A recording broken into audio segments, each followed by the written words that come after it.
Ya sé que por ti soy una zorra. Si salgo de paseo soy una zorra.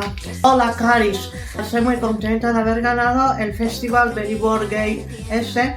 Siempre hago lo que quiero y si lo hago soy una zorra. Primero de todo usar, la palabra relacionada con la hembra de un cánido, ¿no? Eso de Shakira era una loba, ¿no? Pues yo soy una zorra.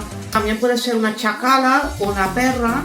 La perra es muy importante porque también en el lenguaje social psicomachista se usa. Un saludo a nuestro presidente del gobierno, a Perro Sánchez. Perro Sánchez, eres un perro. ¿Sí? ¿Quién es? Ah, de La Razón. No quiero entrevistas. Como soy una zorra.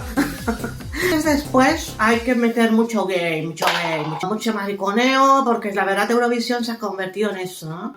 Estoy en mi mejor momento. Y a todos mis eurofans, anunciarles ya que mi próximo gran éxito será la selva putis, que habrá todos los animales. Habrá no solamente zorras, habrá también chacalas, lobas, leonas, habrá jaguaras, habrá panteras.